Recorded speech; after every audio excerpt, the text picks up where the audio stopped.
and exchange of views on the Afghan peace and reconciliation process. The Foreign Minister highlighted Pakistan's positive contribution to the US-Taliban direct talks culminating in the peace agreement of 29 February 2020. He also stressed that the Afghan leaders should seize this historic opportunity and work together to ensure a comprehensive and inclusive political settlement. Foreign Minister also welcomed the latest developments, including the announcement on formation of negotiating team and the establishment of the High Council of National Reconciliation. He hoped that the release of prisoners would be completed soon to pave the way for the earliest commencement of intra-Afghan negotiations. The Foreign Minister reiterated Pakistan's commitment to continue working with regional and international partners to support efforts for a peaceful, stable, and prosperous Afghanistan. Pakistan remains ready to engage in endeavors to facilitate closer Pakistan-Afghanistan economic partnership and regional connectivity projects. Towards this end, the meeting between the advisor to the Prime Minister on Commerce and Investment, Mr. Abdul Razak Daud, and the Chief Executive of US International Development Finance Corporation, IDFC, Mr. Adam Bowler, at the Ministry of Commerce yesterday, would further strengthen efforts in concretizing important development projects benefiting both Pakistan and Afghanistan and the region as a whole. During the discussions with Foreign Minister Qureshi, Ambassador Zalmay Khalilzad also expressed condolences on the loss of lives in the terrorist attack on the Pakistan Stock Exchange building in Karachi and extended US support. The Foreign Minister praised the bravery of the security personnel and thanked Ambassador Khalilzad for the condolences on the terrorist attack, which was externally supported, and was another manifestation of the state-sponsored terrorism being perpetrated against Pakistan, which we condemn in the strongest possible terms.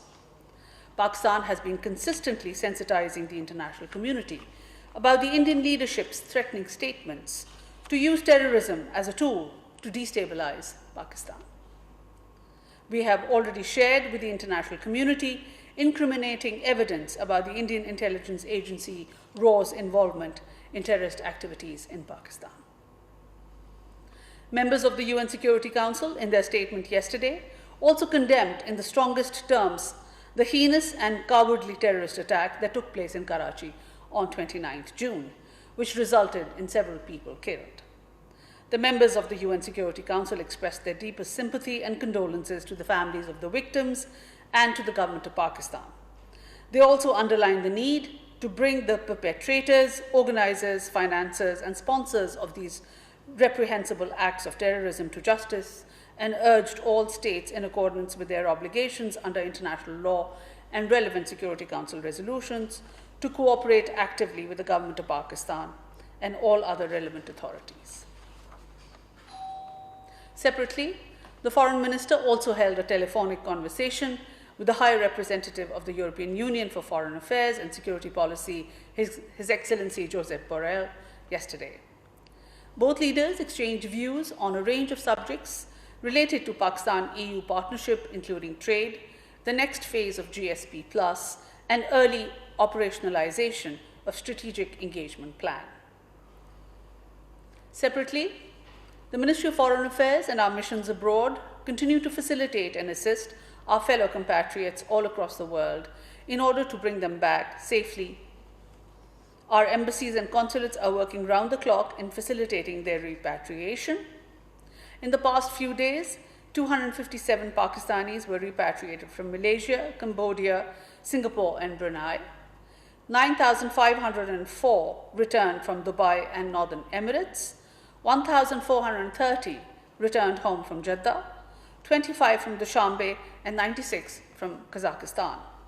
So far, 113,154 Pakistani nationals have been repatriated from different parts of the world.